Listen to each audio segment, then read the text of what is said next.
Buenas tardes. Comenzamos con imágenes apenas publicadas de varios operativos de ICE en diferentes estados. Decenas de inmigrantes ahora están detenidos. En el norte de Texas y Oklahoma, 86 personas fueron arrestadas durante 3 días de redada, solo en 3 días. La mayoría de los detenidos son de México, El Salvador, Guatemala y Honduras. Hay también algunos de otros países. Según ICE, la mayoría tenía antecedentes penales. Además, 21 de ellos ya antes habían sido deportados. Y mientras esto ocurre en el otro extremo del país, en Nueva Jersey, ICE recibió duras críticas por su forma de actuar. Los agentes de inmigración detuvieron a 2 indocumentados que acababan de dejar a sus hijos en la escuela. Además, se presentaron en el domicilio de otro inmigrante, esto ante el asombro y la indignación de sus vecinos.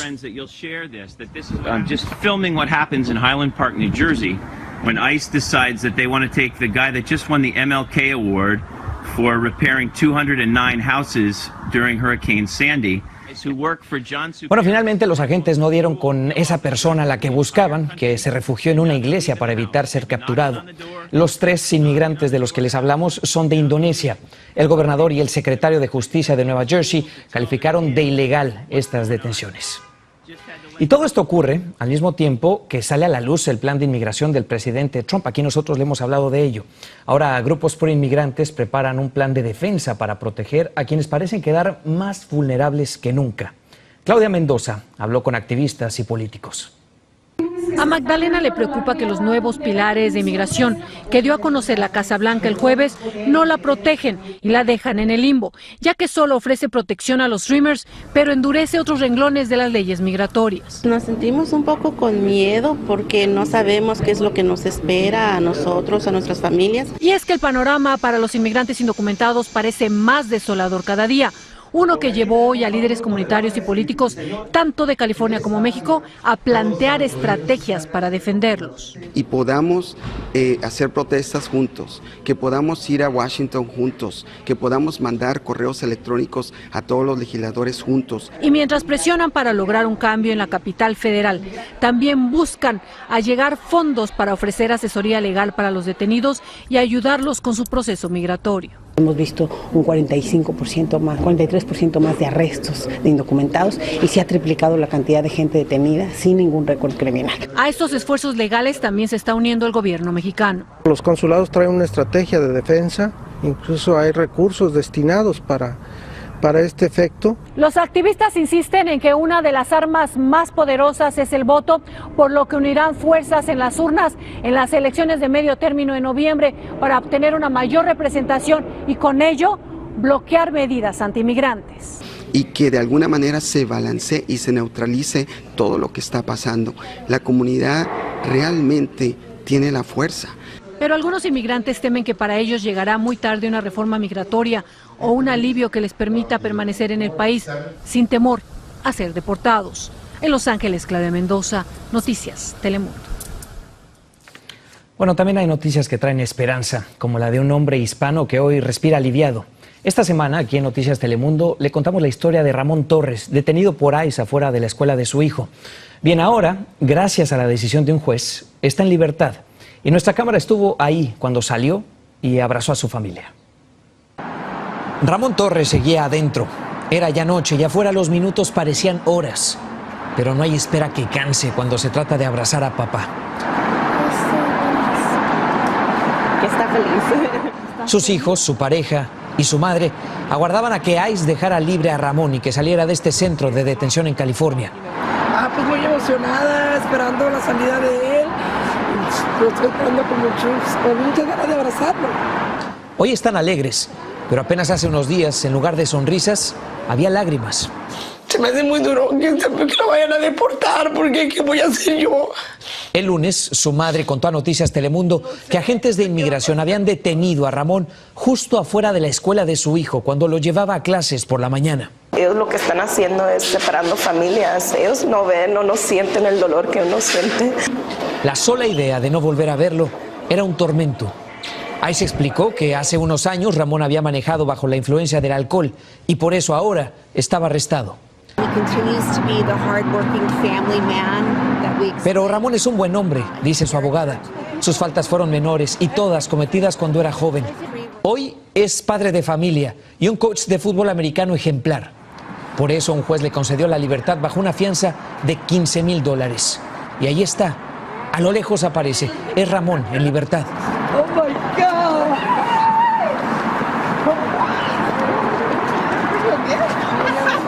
El mundo se detiene en un abrazo.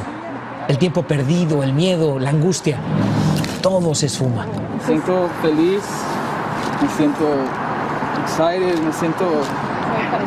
Oh, man. No hay palabras que alcancen.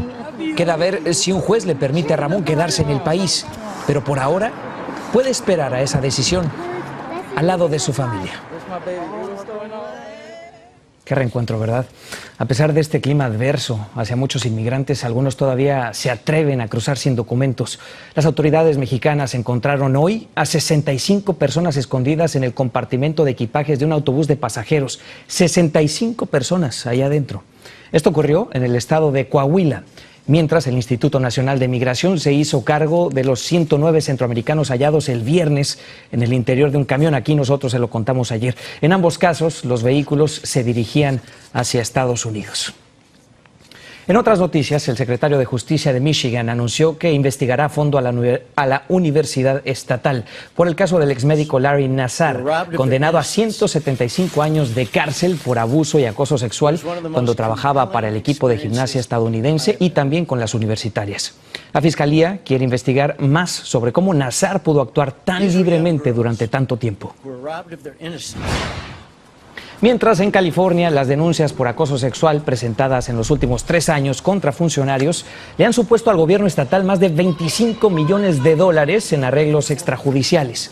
Una investigación encontró 92 de estas denuncias a trabajadores de 24 organismos del estado y 10 complejos universitarios que fueron resueltos así con pagos especiales desde los $500 hasta los 10 millones. Y nos vamos a México, nos vamos con otra noticia. Aquí en la Florida, la detención de un niño de 7 años en una escuela primaria ha desatado una gran polémica. El distrito escolar explicó que el menor se volvió agresivo y comenzó a golpear a la maestra en el salón de clases. Añadió que su conducta era una amenaza para todos a su alrededor y que por ello tuvo que ser esposado y sacado en patrulla. La familia del menor considera el trato desmesurado y exige explicaciones. Nunca permita que ningún oficial le arreste a su hijo, y mucho menos con 7 años, por eso no se le hace a ningún niño. ¿Qué es lo que quieren lograr? Un monstruo. La madre dijo también que quiere ver los videos de vigilancia de la escuela para comprobar si realmente su hijo golpeó tan fuerte a la maestra. Además anunció que piensa llevar el caso hasta las últimas consecuencias. Ahora sí, en México, una propuesta para la legalización de la marihuana ha reavivado un viejo debate. El secretario de Turismo opinó que con ella se disminuiría la violencia en 2 destinos vacacionales que son clave para el país. Javier Vega tiene reacciones. La fiesta en Los Cabos y Cancún siempre se ha visto así. Pero con la nueva propuesta del secretario de Turismo, Enrique de la Madrid, el viaje también incluiría marihuana legal. Los 2 destinos turísticos principales de México que no tienen por qué ser víctimas de violencia. Su propuesta es a título personal. No obstante, dice que la despenalización del consumo de marihuana reduciría la violencia en esos lugares. En Cancún, sin embargo, hay quienes se oponen a legalizarla. Que dañaría la imagen de Quintana Roo, Cancún, sobre todo. En Los Cabos, algunos secundan la propuesta, y es que en este paraíso, la violencia del crimen organizado tampoco perdona. Que ya no se esté a escondidas, bajo la mesa, y que haya todo esto situación de inseguridad. Una violencia que en 2017 dejó 822 muertos en Baja California Sur y en Quintana Roo 497. Pero no solo la ola de violencia, el debate se da justo cuando la legalización de la marihuana en varios estados de la Unión Americana ha golpeado el negocio de las drogas en México. Las reacciones desde el gobierno dejan claro que no comulgan con la propuesta del secretario. Las drogas son ilegales porque hacen daño a la salud. Pero para otros políticos, incluso del mismo partido, la propuesta debe ir más allá. No solo en lugares turísticos, sino en todo el país. Mientras se debate nuevamente la legalización de la marihuana, estos centros turísticos se preparan para el llamado Spring Break y la fiesta que continúa. En México, Javier Vega, Noticias Telemundo. Se trata de un hecho sin precedentes en la historia reciente de Honduras. El presidente Juan Orlando Hernández asumió el cargo por segunda vez consecutiva después de una reelección muy cuestionada por la oposición. El acto estuvo marcado por las protestas de aquellos simpatizantes de opositores. Juan Carlos Paz amplía. Mientras los seguidores del mandatario se daban cita en el Estadio Nacional de la capital hondureña, los accesos militarizados impedían la llegada de los manifestantes opositores, quienes buscaban detener la toma de posesión. Él solo muestra su estadio lleno de gente, pero ¿cómo lo llenó? Trajo gente de todas partes del país en buses pagados y resguardados por este ejército. Nos está gaseando, nos están torturando, nos están llevando gente detenida que nosotros ni siquiera sabemos. El mandatario, tras recibir su banda presidencial, se dirigió a la oposición en un tono conciliatorio. Ese proceso de reconciliación tiene que darse de hermanos a hermanos, en las familias, las organizaciones sociales, las instituciones políticas. Las protestas de hoy son parte de lo que comenzó hace 2 meses, cuando la coalición opositora denunció un supuesto fraude durante los comicios, así como una reelección que para algunos es inconstitucional. Pese a los constantes desalojos, la oposición asegura que este solo es el inicio de una serie de manifestaciones que acompañarían los primeros días del segundo mandato de Juan Orlando Hernández. Yo gané por un 15%. Es un robo para el pueblo hondureño, pero lo único que queda de aquí en adelante es que el pueblo reclame. Por su parte, en las calles, las organizaciones de derechos humanos exigen que se investigue al menos 20 muertes que ellos aseguran tuvieron motivaciones políticas. Desde Tegucigalpa, Honduras, Juan Carlos Paz, Noticias Telemundo. Un atentado con coche bomba dejó al menos 95 muertos y más de un centenar de heridos en Kabul, Afganistán. El movimiento talibán reivindicó la acción, que es la más mortífera en lo que va del año en el país. El atacante hizo explotar junto a un control policial la ambulancia que conducía en el centro de la ciudad y cerca de las embajadas de la Unión Europea y de la India. Aquí en Estados Unidos se necesitan más camioneros. Esta es la conclusión de un reporte que indica que cada vez menos jóvenes quieren desempeñarse como conductores de camión. La situación va de mal en peor y a largo plazo esto puede afectar nuestro bolsillo. Diego Arias nos explica por qué. Este troll está equipado con 4 frenos. José Sánchez llegó puntual a su primera lección para aprender a manejar un camión. Te ofrecen mejor trabajo, mejor empleo, tú puedes ganar más dinero. Pero no todos los jóvenes parecen pensar como el dominicano de 29 años que llegó hace 1 año y medio al país.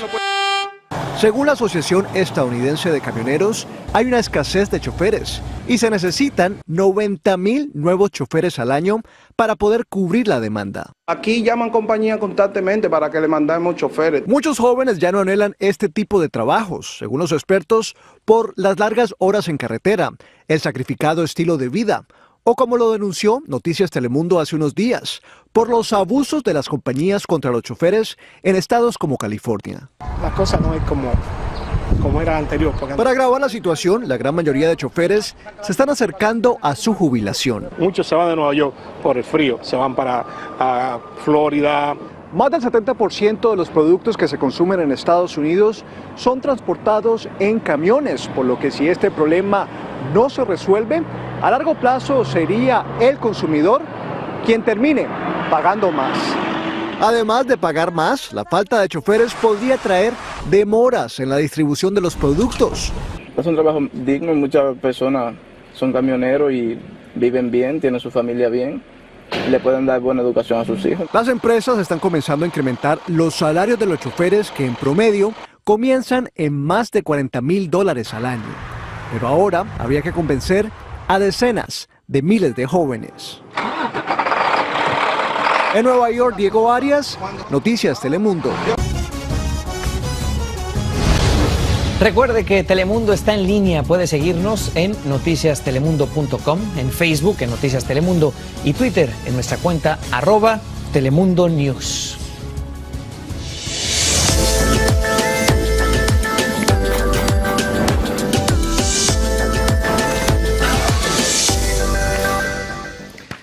Bien, en este mes de enero son ya muchas las noticias que han hecho tendencia en las redes sociales. Iris Castro nos hace un repaso de lo que más se está hablando en el mundo digital. Así es, Julio. Las redes sociales pueden informar, entretener y también hacer viral en minutos cualquier tipo de noticia. Aunque solo han pasado 27 días de este 2018, ya varios temas han marcado tendencia en las redes sociales. Les presento un resumen de lo más comentado en el mundo digital en lo que va de año. Durante la ceremonia de los Globos de Oro, varias celebridades escogieron vestirse de color negro para protestar contra la discriminación y el acoso sexual en Hollywood. El hashtag Time's Up generó más de 500,000 tweets en más de 100 países. También fue tendencia Oprah, luego de que su discurso se convirtiera en uno de los temas más comentados de la noche. Muchos usuarios dijeron que estaban listos para votar por ella como futura presidenta.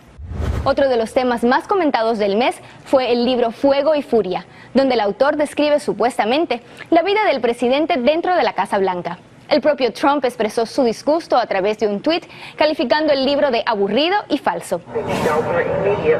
Hawái también estuvo en el centro de la conversación digital y no precisamente por sus playas. Un mensaje de alerta por un supuesto ataque nuclear sembró el pánico por casi 40 minutos. El tema fue tendencia casi instantáneamente y cientos de mensajes inundaron las redes.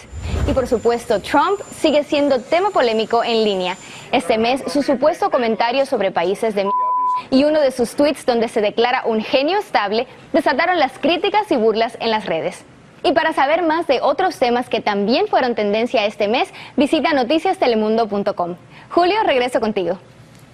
Muchas gracias, Iris. Algo que seguramente será tendencia pronto es el Mundial de Rusia 2018, que ya está a la vuelta de la esquina. Y la venta de entradas marcha a muy buen ritmo, especialmente desde aquí, desde Latinoamérica. Según la FIFA, esta región es la que más boletos ha solicitado hasta el momento. Argentina y México parece que serán las selecciones extranjeras con más seguidores apoyándoles. También hay mucha demanda desde Perú, Costa Rica, Panamá, Colombia y Brasil. Nos sorprende, Sammy, ¿cómo estás? Gracias. ¿Cómo estás, Julio? Sí, menos de 5 meses para el inicio de la Copa del Mundo y prácticamente ya todas las entradas están pedidas. ¿Qué tal, Pero estas elecciones además con una afición muy sólida siempre, ¿no? México, Argentina. Exacto, y Colombia también, y viajeras y que acompañan mucho a sus selecciones. Pero ha sido un sábado particularmente goleador en el mundo del fútbol, teniendo en cuenta que una sorpresa en Liverpool, un equipo que recupera la memoria colectiva y una ganadora en el Abierto de Australia. Tras la eliminación a mitad de semana de la Copa de Su Majestad el Rey a manos de Leganés, el Real Madrid estuvo de regreso, recuperando esa memoria colectiva y con propiedad goleó en Mestalla al Valencia, con doblete de Cristiano Ronaldo, que apenas había marcado 4 goles en la primera rueda. Marcelo y un golazo del alemán Toni Kroos pusieron las cifras definitivas para un Madrid que sigue cuarto en la tabla, con un partido menos es cierto y a 16 puntos del líder Barcelona, que recibe mañana al Deportivo Alavés. En la cuarta ronda del FA Cup se dio una verdadera sorpresa. Es el torneo más antiguo de clubes en el planeta fútbol. El penúltimo de la tabla de la Liga Premier, el West Bromwich, sin el venezolano José Salomón Rondón, que estuvo en la banca de suplentes, superó a Liverpool en Anfield con doblete de Jair Rodríguez y un gol en contra de Joel Matip. El brasileño Roberto Firmino, si bien es cierto, anotó, falló un penal que pudo, a lo mejor, cambiar la historia del partido. Ganó el West Bromwich por 3-2. Y en Francia, el uruguayo Edinson Cavani hizo historia hoy al convertirse en el máximo artillero del Paris Saint-Germain, con 157 tantos, uno más que el sueco Zlatan Ibrahimovic, hoy en el Manchester United. Cavani anotó el primer gol en el aplastante triunfo de 4-0 sobre el Montpellier. Neymar marcó doblete y el argentino Ángel El Fideo Di María cerraron el partido del líder de la Liga Francesa, que le saca 11 puntos de ventaja al equipo de Lyon. Y cerramos con el tenis. La danesa de origen polaco Caroline Wozniacki ganó su primer título de Grand Slam al derrotar a la rumana Simone Halep en 2 horas y 49 minutos en la final del torneo abierto australiano, que según los entendidos ha sido una de las finales más importantes y más emotivas de las últimas ediciones. Con esta victoria, Wozniacki aparecerá en el primer lugar del ranking de la ATP, justamente superando a Halep